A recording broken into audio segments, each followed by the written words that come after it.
সতীনের ইশারা কইল ডাকলো, দেখলি না? হের কাছে বসবো, জাদুটোনা কইরা আমার মুরব্বিরে বস কইরা আনছস সেমরি। কানন কারোর কথা তোয়াক্কা না করে শশীর পাশে বসে। শশীর হাসি বিস্তার লাভ করে, আর চোখে কুলসুম বেগমের দিকে তাকিয়ে কাননের এক হাতে মোটর ভরে চোখ টিপ দিল। বৃদ্ধা কটকটিয়ে হাসে, কিছু বলে না। ফারদিনও সুযোগ পেয়ে একটু খোঁচা দিল। কানন তা আমলে নেয় না। বউটা তার 7 দিন হবে জ্বরের কামলা খাটছে। হই হই রবে মেতে থাকা বউটা এই একদিনই বেশ নাজুক হয়ে পড়েছে। সারাদিন রাত বিছানায় শুয়ে কাটিয়ে দেয়। মা ধমকে ধামকে তবে ছাদ এনেছে। সে গিয়েছিল ওষুধপত্র আনতে। পারভিন বেগম সকলের মাঝে ভাজিপুরি ভাগ করে দেন। গরম গরম ভাজিপুরি সবাই মজা করে খায়। কানন পেঁয়াজু ও আলুর চপ শশীর হাতে ধরিয়ে দেয়। শশী আলুর চপে কামড় বসিয়ে ধীমান গলায় বলে, আচারের বয়াম আনতে বলেছিলে আনুনি শের? কানন সবার দিকে দৃষ্টি স্থির রেখে কণ্ঠ খাদে নামিয়ে শান্ত গলায় জবাব দিল, হ্যাঁ, এখানে আচার এনে হাটে কাঁঠাল ভাঙি ঘরে রেখে এসেছি। ঘুম। শশী খুশি হয়, ইচ্ছে করে ঠাস ঠাস করে কয়েকটা চুমু বসিয়ে দিতে। না, লোকটা এত কিউট কেন? কাল শিরনাপুর আচার বয়াম দেখে একটু আধটু লোভ জেগেছিল। সেটা জানতেই লোকটা বলেছে যত প্রকার আচার খেতে মন চাই তাকে বলতে এনে দিবে। তবে সত্য একটাই, কুঞ্জ যেন ঘুণাক্ষরেও বুঝতে না পারে। শশী কুঞ্জর দিকে তাকায়। ওমা, বাচ্চাটা তার দিকে তাকিয়ে আছে জহুরি নজরে। শশী ভুর উঁচিয়ে জিজ্ঞেস করে কি? কুঞ্জ কিছু বলে না। আড্ডা চলতেই থাকে। কণিকা বেগম ব্যস্ততা দেখে উঠে যায়। কুঞ্জ আবার কোল দখল করে নেয়। কণিকা বেগম সিঁড়িতে পা রাখতেই শশী পিছু ডেকে বলে, আম্মা দাঁড়ান, আমিও যাব। বলে শশী উঠে ছুটে যায় শাশুড়ির পেছনে। কারণ কিছু বলে না, ভাবে একটু পর কোনো বাহানা দেখিয়ে সেও কেটে পড়বে। পারভিন বেগম হেসে বলে, ওদের দেখে মনে হয় না বউ শাশুড়ি, মনে হয় দুইশোই। দুজনেরই বেশ মিল পাওয়া যায়। মরতে চালি কেসে ওঠেন মিল, তাও এই দুজনের মধ্যে সবসময় একে অপরকে খোঁজাখুঁজিতে লেগে থাকে। যেমন বউ তার তেমনই শাশুড়ি। কণিকা বেগম থামেনি, গটগট পায়ে হেঁটে চলেছে অনবরত। দুর্বল শরীর নিয়ে শশী একটু যেতে মাথা ঘুরে ওঠে। সে কোনো মতে সিঁড়ির উপর গা ছেড়ে দিল। অল্প সময়ে ঘাম ছুটছে, অস্থির লাগছে কেমন যেন। শশী ঢুকিলে দুর্বল কণ্ঠে ডাকে, মা, ও আম্মা। কণিকা বেগম চাইল এগিয়ে যেতে পায় না। ডাকলেই কিছু ছিল হয়তোবা তার মাতৃসত্তাকে ছুঁয়ে দিল আলতোভাবে। মেয়ের আম্মা ডাক এত মধুর হয় বুঝি? কি জানি তার তো মেয়ে নেই। কণিকা বেগম আঁচলে চোখ মুছে এগিয়ে আসে। শশীকে বসে থাকতে দেখে হাত বাড়িয়ে খানিক উদ্বিগ্নতা প্রকাশ করল, গাম্ভীর্যতা বজায় রেখে বলে, শশীবু, কি হয়েছে? খারাপ লাগছে? শশী শাশুড়ির বাড়ি দেওয়া হাতটা আঁকড়ে ধরে ওঠার চেষ্টা করে। কণিকা বেগম সাহায্য করে কাঁধ জড়িয়ে ধরে। হাঁটতে পারবে? কাননকে ডাকবো? পারবো আম্মা, আসলে মাথাটা চক্কর দিয়েছিল, একটু অস্থির লাগছে, বমি বমি ভাব। রিল্যাক্স শশীবু, বুঝতে পারছি। এভাবে বললে মনে হয় আমার নাতনি জোরে আসার সময় হলো বুঝি। কণিকা বেগম গম্ভীর মুখে বলে, শশীকে নিয়ে এগোই। শশী পিটপিট করে তাকায়, তার জিভ লক লক করে কথার পৃষ্ঠে জবাব দেওয়ার জন্য। তবে সে পণ করেছে লক্ষ্মীমন্তর বউ হওয়ার চেষ্টা করবে, বিখ্যাত গোপী বইয়ের থেকেও এগিয়ে যাবে। তবে সে জানে না তার পণ কতক্ষণ স্থায়ী হবে। তবে মুখের গ্যারান্টি সে দিতে অপারগ। শশী জবাব দেয় না। কণিকা বেগম কোনা চোখে চাই। শশী দাঁত দেখেই হাসে। তবে শাশুড়ির রক্তিম ভেজা চোখ দেখে হাসি গায়েব হয়ে আসে ধীরে ধীরে। আপনি খুব চালাক আম্মা। কণিকা বেগম প্রত্যুত্তর করল না। শশীকে ধরে রেখে লক খুলে ভিতরে নিয়ে যায়। সোফায় বসিয়ে দিয়ে ফ্রিজ খুলে ঠান্ডা পানি ও একটা লেবু এনে শশীর হাতে ধরিয়ে দেয়। কিচেন থেকে খাঞ্চি এনে টি টেবিলের ওপর রেখে বলে, ফ্লোর বা সোফা নষ্ট হলে খবর আছে। বমি ভাব হলে খাঞ্চিতে মুখ ডুবিয়ে দেবে। শশী ছোটোখাটো একটা ভেঙচি কাটল। বইছে সোফার উপর দরদ বেশি। শশী লেবু শুকে শাশুড়ির উদ্দেশ্যে মিনমিনি গলায় বলল, আম্মা আপনি চুপ করে থাকেন কিভাবে? আমি হলে ঠুসঠাস জবাব দিয়েই দিতাম। মায়ের চেয়ে মাসির দরদ বেশি নাকি? কণিকা বেগম কিছু বলেন না। শশী কথা বাড়ানোর জন্য কাঙ্ক্ষিত জবাব না পেয়ে একটু ছটফট করে। শাশুড়ি যেন সেটা দেখেও দেখে না। ঝাড়ু হাতে ড্রয়িং রুম ঝাড়ু দেয়। শশী সোফার হাতলে কোনোই ঠেকিয়ে বলে, আম্মা কিছু টিপস দিন তো কিভাবে এই নাগিন যে জুবান জুবান বন্ধ রাখা যায়। আমি না চুপ থাকতে পারি না।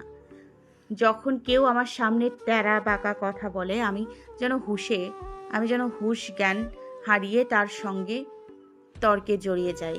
কি বলি নিজেও জানি না। পরে আফসোস হয়, একটু খারাপও লাগে। এভাবে না বললেও হতো। বুদ্ধিমানেরা তর্কে জড়ায় না, এরা অহেতুক তর্ক বিতর্ক সম্পূর্ণ ইগনোর করে চলে। তাছাড়াও নিশ্চুপতা থেকে মুখ্য জবাব কিছু হয়।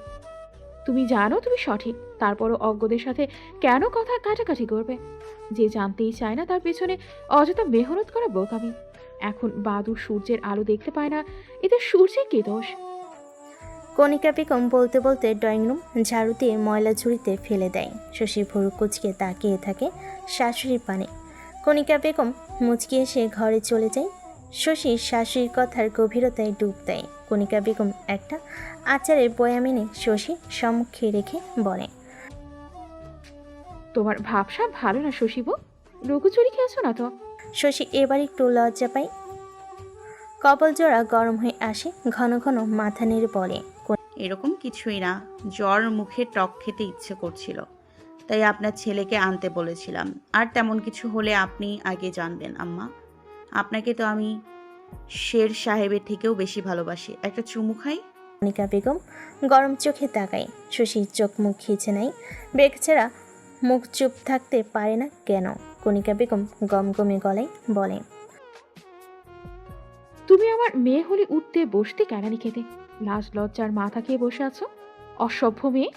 শশী জিভে কামড় বসিয়ে লাজুক হাসে। সে সাহেবের মতো মাথা চুলকিয়ে বলে,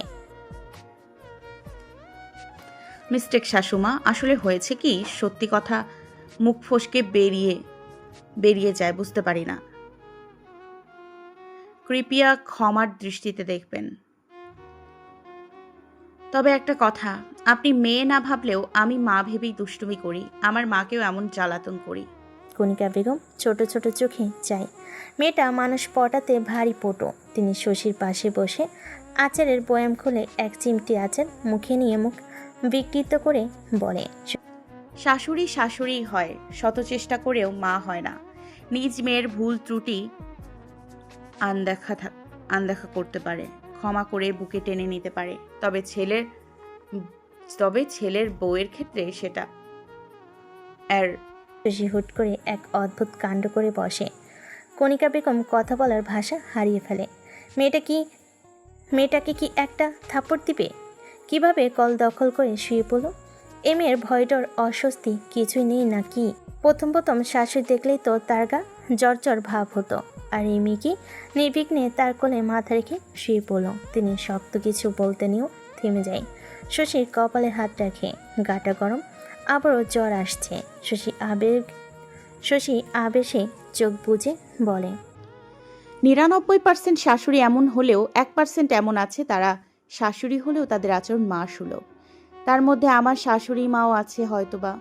সে আমাকে মায়ের মতোই ধমকাধমকি শাসন করে, আবার লুকিয়ে চুরিয়ে সোহাগও করে। বুঝলেন আম্মা? মায়েরা বকলে আমরা মেয়েরা যেমন একটু পরেই ভুলে গলা জাপটে ধরি, তেমন শাশুড়ির ক্ষেত্রে তা হয় না। দাঁত কটমট করে মনে মনে দুটো শুনিয়ে তবেই ক্ষান্ত হই। তাই হয়তো আমাদের মনোভাব এমন, আসলে এটাই বাস্তবতা। কণিকা বেগম হাসি ক্ষীণ। মেয়েটা পাগলেটে গৌছে, তবে এই পরিবারের জন্য পারফেক্ট। সব পাগল এক বাড়িতে বসবাস করে। তিনি শশীর মাথায় হাত বুলিয়ে তীক্ষ্ণ স্বরে বলে, জ্বরের ঘরেও চাপাবাজি করছো? বউ শাশুড়ি সিরিয়াল দেখা বন্ধ করে দেও শশীপু। শশী তার হেয়ালিপূর্ণ কথাবার্তা সম্পূর্ণ উপেক্ষা করে বলে, আম্মা, আমার জ্বর হলে আমি মাকে ছাড়া কিছুই বুঝি না। মাকে কাজ পর্যন্ত করতে দিতাম না। বলতাম, তুমি আমার কাছে থাকো, মাথায় হাত বুলিয়ে দাও। তুমি কাছে থাকলে ভালো লাগে, দূরে গেলে কান্না পায়। অথচ দেখুন দিব্যি মাকে ছাড়া আছি, কারণ আমার আরেক মা আছে। কণিকা বেগমের হাত থেমে যায়। শশীর দিকে পূর্ণ দৃষ্টি ফেলে তাকিয়ে রয়। মনে হচ্ছে মেয়েটা চাপাবাজি করছে। মন থেকে বলে হয়তোবা, সাথে তার কঠোর মনটাই হালকা করে দোলা দিল। তার ইচ্ছে করে স্নেহ ঢেলে ললাটে একটা চুমু বসাতে। সেও শাশুড়ির সত্তাকে জিতিয়ে চুমু আঁকলেন না, কিন্তু উষ্ণ ললাটে ঠান্ডা হাতে স্পর্শে শশী যেন স্নেহের সাথে মমতাময়ী মায়ের স্বাদটাই পেল। পেটে মুখ গুজে আঁকড়ে ধরে শাশুড়িকে। গম্ভীর কণিকা বেগমের অধরকোণে হাসি ঝলকানি দেয়। শশীর চুলের ভাঁজে হাত গলিয়ে বলে, বেশি খারাপ লাগছে? মাথায় পানি দেবে? আবারও নিশ্চুপতা। শশীর ঘুম ঘুম পায়। বিষণ্ণ মনটা ভালো লাগার আবেশে ডানা মেলে উড়ে বেড়ায়। মাকে মনে পড়ছিল খুব। ভেবেছিল কল করে তাকে নিয়ে যেতে বলবে। সেটা আপাতত স্থগিত থাক, এক মা আছে তো। কণিকা বেগম মমতাময়ী গলায় জিজ্ঞেস করে কিছু খাবে কিনা। শশী নাকচ করে। কণিকা বেগম জোর করে না। হঠাৎ কি মনে করে ধীমান গলায় ফিস ফিসিয়ে বলতে শুরু করে, মা হিসেবে আমি খুবই ব্যর্থ একজন। তোমার শ্বশুরমশাই আমাকে স্কুলে ভর্তি করে দিয়েছিল। শাশুড়ি নরশ্বাসের কটূক্তি, অপমান, ধূর্ত চাল থেকে রেহাই পাওয়ার বাহানায় আমিও নিয়মিত যাওয়া শুরু করলাম। গোটা কয়েক বান্ধবীও হলো।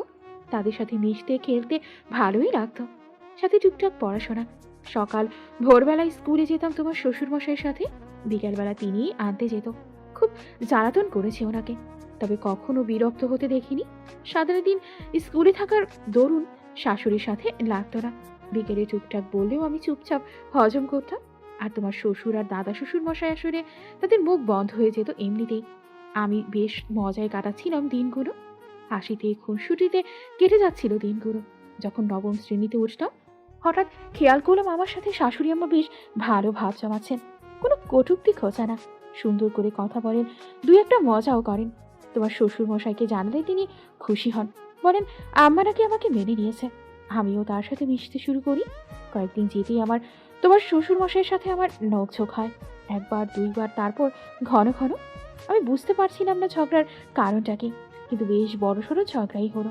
আমি ধীরে ধীরে গুটিয়ে যাই ওনার থেকে। হঠাৎ একদিন শাশুড়ি আদর সোহাগ করে জিজ্ঞাসা করে, কি হয়েছে, মন খারাপ কেন?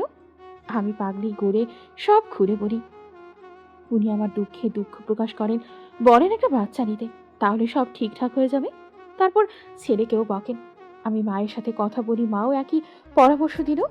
অবুঝ আমি শাশুড়ির কথা মোতাবেক কাজ করলাম। জন্ম নিরোধক পিলগুলো খাওয়া বন্ধ করে দিই, তবে শাশুড়ির পরামর্শ অনুযায়ী তোমার শ্বশুরকে বুঝতে দিতাম না।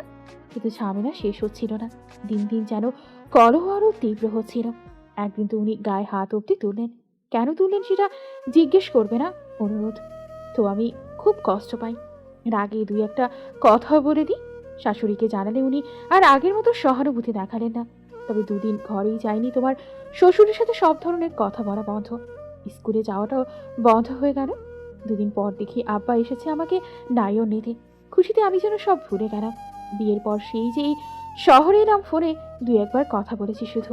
বাপের ভিটা আর যাওয়া হয়নি, তাই আমি খুশি মনে সব গোছগাছ করে নিলাম। শ্বশুরমশাই উনি আলতাজ ভাই কেউ ছিলেন না তখন, সবাই যার যার কার্যালয়ে ছিল।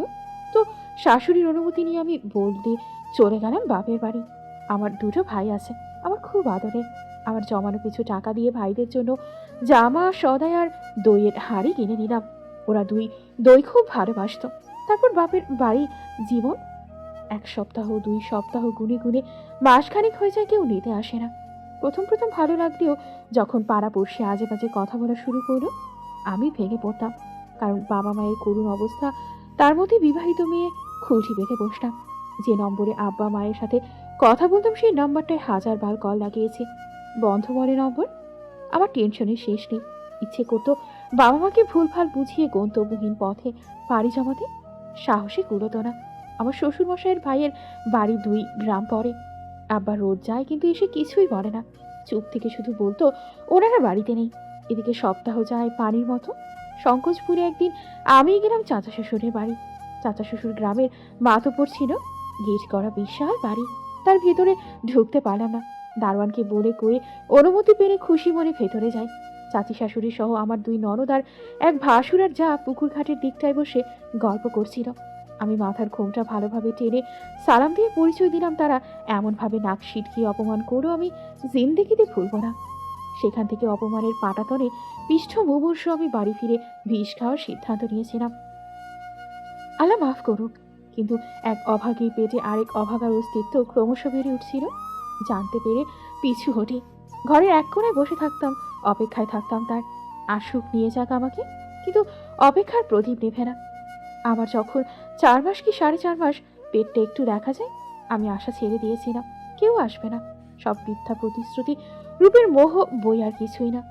তবে একদিন ভোরবেলায় সে এসেছিল আমাকে নিতে। ততদিনে যাওয়ার শখ ইচ্ছে মরে গিয়েছিল। আমি সিদ্ধান্ত নিয়েই যাব না, উনিও আমাকে না নিয়ে ফিরবেন না। আমি জিদে অটল থাকলেও অসহায় বাপ মেয়ের করুণ চাহনি দেখে বাধ্য হয়ে ফিরে যাই সেই সংসারে। যেদিন ফিরতি পথে একটাই প্রশ্ন করেছিলাম, হঠাৎ এতদিন পর বউয়ের কথা মনে পড়ল। তিনি জবাবে বলেছিলেন তার বাচ্চার জন্যই আসা। আমি একটু অবাক হইনি, না এক ফোঁটা অশ্রু ঝরতে দিয়েছি। ও বাড়ি গিয়ে নিজেকে সবার থেকে গুটিয়ে নিয়েছি। তোমার শ্বশুর মশাই কেন, কারোর সাথেই কথা বলতাম না। তবে স্কুলে যাওয়া শুরু করলাম এমত অবস্থায়। তোমার শ্বশুর বারণ করলেও শুনতাম না। হঠাৎ একদিন শাশুড়ি আর নরাসের ঘুষুর ফুসুর কানে বাজে। লুকিয়ে সবটা শুনি। যায়ের কাছে গেলে তিনি মুখে কুড়ু পেটে নেয়। প্রতিবেশী 2-1 থেকে শুনে নিশ্চিত হই, প্রতিক্রিয়া ব্যক্ত না করে অপেক্ষায় থাকি। রাতে তোমার শ্বশুর মশাই আসলে কিছুই না বলে ঠাস করে একটা কষিয়ে দিই। 1 নম্বরের আহাম্মক সে। উনি চরকে কিছু বলতে নিয়েও বলেনি, আমিও কিছুই বলিনি। কাহিনী এটাই, শাশুড়ি ননাস মিলে মহাভারত রচনা করেছিল। সেদিন আব্বা হুট করে আসেননি, শাশুড়ি ফোন করে আনেন। কর্তাদের অনুপস্থিতিতে আমাকে ভালোই ভালোই নামিয়ে পাঠায়। আমি বলদা হাসি খুশি যাই।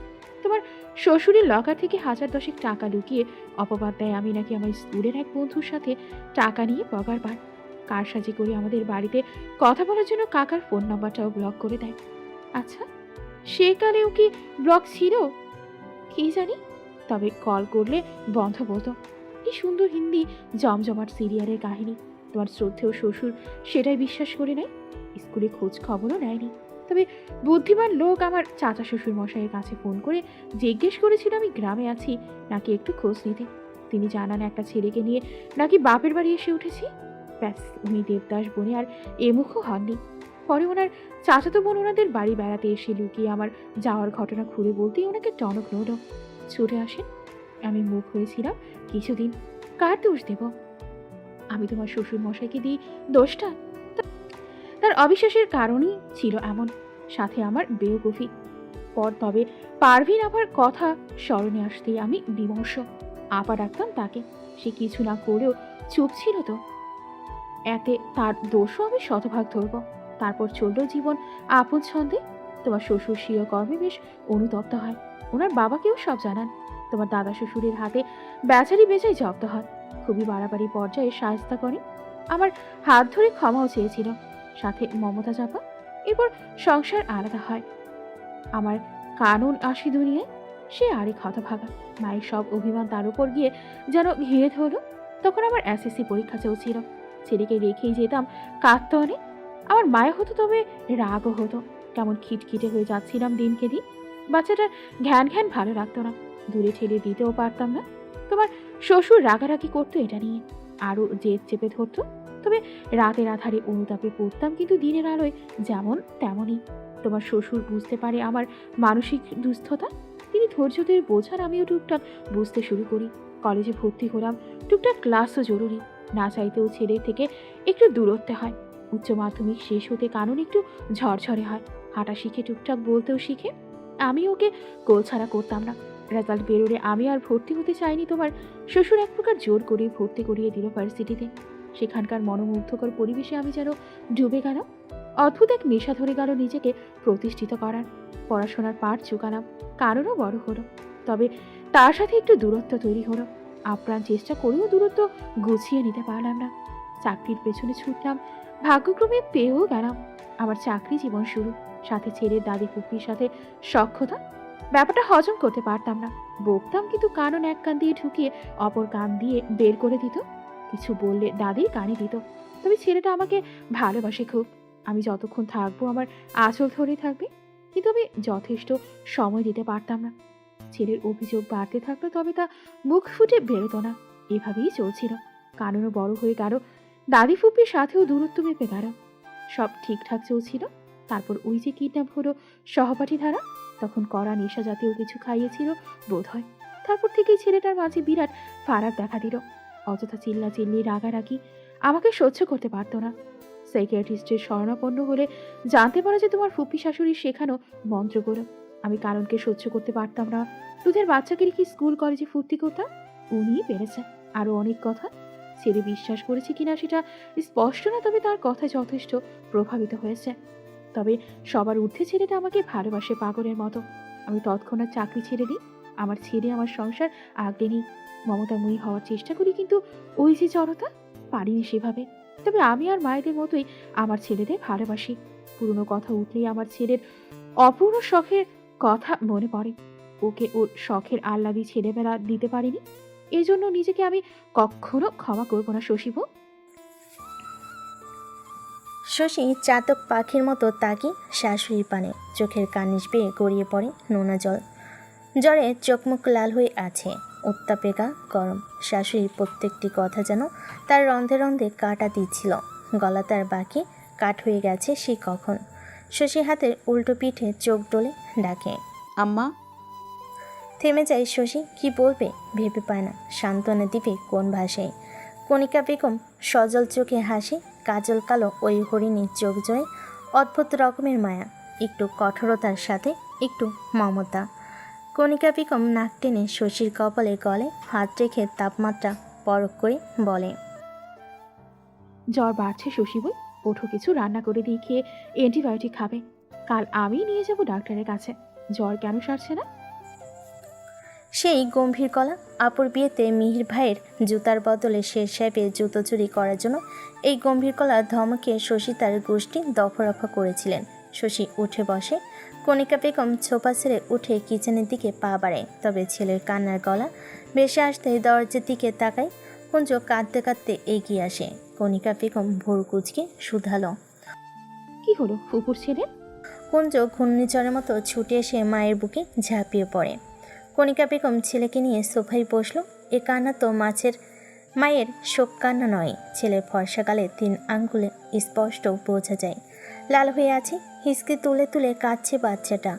শশী জিজ্ঞাসা করে কি হয়েছে। কুঞ্জ কিছু বলে না, মায়ের গলা জড়িয়ে কাঁদে। ছোট্ট শরীরখানা ক্ষণে ক্ষণে কম্পয়মান। কণিকা বেগম ছেলেকে বুকে জড়িয়ে শান্ত করে, রক্তিম গালে চুমু দিয়ে শোধায়, কি হয়েছে ছোট আপার? কে মেরেছে তোতা পাখিকে? কুঞ্জর কান্নার গতি কমে আসে। কিছুটা বলবে এর আগে মেন ফটকে কাননের আগমন দেখে মায়ের বুকে মুখ লুকিয়ে ফোপাতে ফোপাতে বলে, তোমার ছেলে মেরেছে। আমি শুধু বলেছি শশী বউ, 2টা বাবু হলে আমি ওদের নাম রাখবো পুষি আর মিশি। সুন্দর নাম না বলো আম্মু? শশী ছোট ছোট করে চাই মা ছেলের দিকে। কণিকা বেগম ছেলের কথাই হ্যাঁ বোধক মাথা নাড়ল। কুঞ্জ আবারও কান্নার সুর তুলে বলে, তাহলে আমায় মারলো কেন? আমি বুঝি ব্যথা? আর বলতে পারে না, কান্না জুড়ে দেয় মায়ের গলা জড়িয়ে। শশীর সামনে তাকে শেরতাজ আলী কানন কোন দিকে ভ্রুক্ষেপ না করে হনহন করে হেঁটে চলেছে। শশী ভুরু কুচকে বলে, পুচুকে মেরেছ কেন শের? গালটা লাল হয়ে গেছে, এক্ষুনি ঠিক করে রক্ত বেরিয়ে আসবে। ওকে মেরেছো কেন কারণ? পরপর কণিকা বেগমও প্রশ্ন করে শান্ত স্বরে। কানন কারোর প্রশ্নেরই জবাব দেয় না, হনহনিয়ে চলে যায় নিজ ঘরে। শশী নাক তুলে দুর্বল গলেই বলে, এ আবার কি হলো? বেগম ছেলের প্রস্থান দেখে শান্ত চোখে। কুঞ্জর কান্নার বেগ বাড়ছে বই কমছে না। তিনি কুঞ্জকে বসে ফ্রিজ থেকে বরফ কুচিয়ে এনে আঁচলে ভরে ছেলের গালে ঘষে দেন। কুঞ্জ ব্যথায় ঠোঁট উল্টিয়ে কাঁদে। কণিকা বেগম দীর্ঘশ্বাস ফেলে বলে, ছাদে তোমার ফুপু শাশুড়ি সব কথাই শুনেছে ও। শশী পিট পিট করে যায়। কণিকা বেগম তার দিকে তাকায় না। কুঞ্জকে বুকে টেনে আদর করে বলে, ব্যথা করছে? আমি কারণকে বকে দেব, দেখি কাঁদে না। কাঁদতে কিন্তু রূপসার সাথে বিয়ে দেব না। কুঞ্জর কান্না বন্ধ হতে সময় নেয় না। মায়ের বুক থেকে মাথা তুলে উজ্জ্বল চোখে চায়। চোখে সেই পানি উজ্জ্বলতায় চিকচিক করে। কণিকা বেগম ছোট ছোট চোখে চালে। কুঞ্জর ভাঙা ঠোঁটে হাসি ফুটে ওঠে। অম্বরকোণে টিমটিমে জ্যোৎস্না ছড়িয়ে দিচ্ছে এক ফালি চাঁদ। সাদা কালো মেঘের চাদরে অম্বরে চাঁদের আলো যেন অদ্ভুত মোহনীয় আকার ধারণ করেছে। মেঘলা আকাশে ক্ষীণ আলো মনটাই শান্তি এনে দিচ্ছে। তারকারাজি খুব একটা দেখা যাচ্ছে না, তবুও গোটা কয়েক ঝিলিক দিচ্ছে। মিটিমিটি করে হাসছে শব্দহীন। মৃদু মন্দ বাতাসে পরিবেশ শীতলতম। দূর হতে কুকুর শিয়ালের ডাক ভেসে আসে। পাশের বাড়ির বিড়ালের ছানাগুলো ছাদে জ্যোৎস্না স্নান করতে এসেছে। একটা অপরটার সাথে পাকড়াপাকড়ি করছে। শেরতাজালি কানন ছাদের পাতা শীতল পাটিতে শুয়ে বালিশবিহীন মাথার নিচে হাত ঠেকিয়ে চিত হয়ে রয়েছে।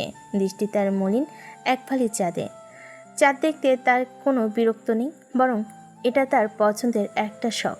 সেই ছোট্টবেলা থেকেই শখটা পুষছে মনে খাঁচায়। এর জন্য বাবাকে অনেক জ্বালাতন করেছে ছোটবেলায়। মা ঘুমালে বাবাকে টেনে তুলে ছাদে চলে আসতো চাঁদ দেখবে বলে।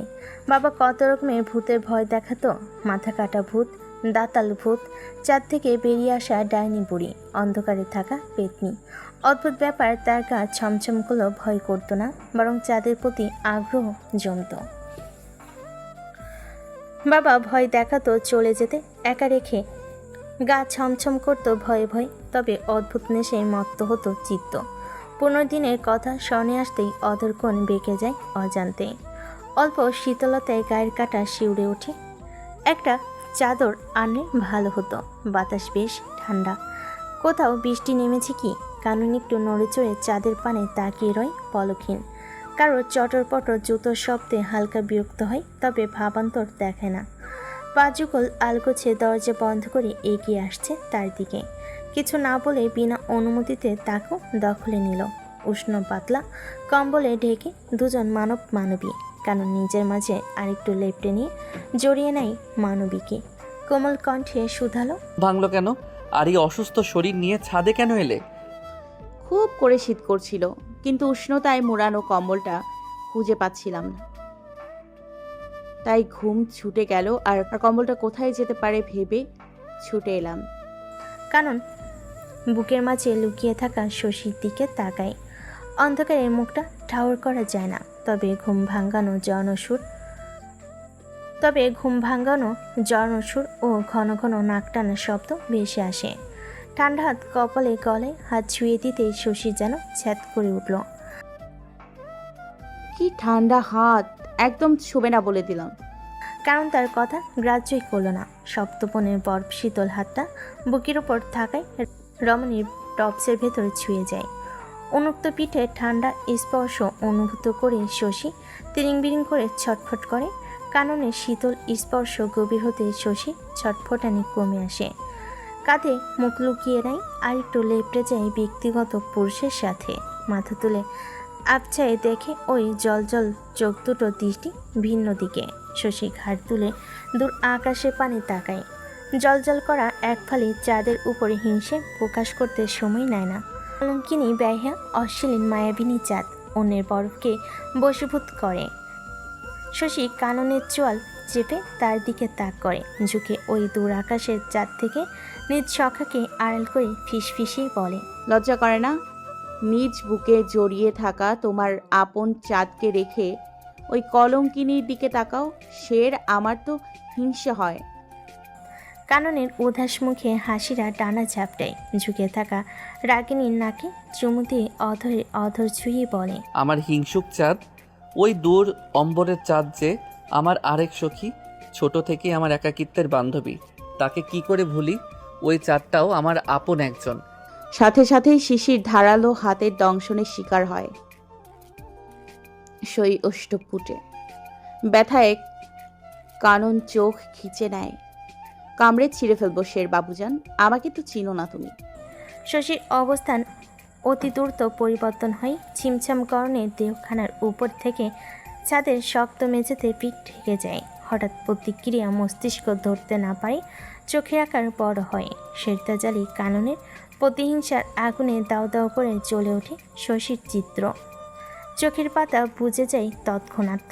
পাল্টা আক্রমণে নত শশী ডুবে যায় মাহেন্দ্রক্ষণে। কাননের হিংস্রতা নমনীয়তায় পরিবর্তন হতে সময় নেয় না। ব্যয়ের হাত খেলে যায় যত্রতত্র, শশী হারিয়ে যায় নেশায়। জ্বরে ত্যক্ত তনু মন প্রিয়জনের সান্নিধ্য পেতে ব্যাকুল হয়। ব্যতিব্যস্ত হাত শার্টের বোতাম খুলতে উদ্যত হয়, কারণ থেমে যায় তৎক্ষণাৎ। কোমল হাত দুটো হাতের মুঠোয় ভরে চুমু দেয়, পরপরই ছেড়ে শীতল পাটিতে পিঠ ঠেকিয়ে শুয়ে পড়ে, মাথার নিচে এক হাত রেখে অম্বর পানে তাকায়। প্রথমবার প্রত্যাখ্যাত হয়ে শশী স্থবির বনে যায়, ঢোক গিলে নিজেকে সামলে নেয়। অভিমানের পাল্লা আকাশ ছুঁয়ে যায়। কানন এক হাত পিঠ গলিয়ে কাছে টানে শশীকে। শশী কাঠ হয়ে পড়ে থাকে। আবছা অন্ধকারে তার শক্ত চল অগোচরই থেকে যায় কাননের। কানন দূর অম্বরে দৃষ্টি রেখে বলতে শুরু করে,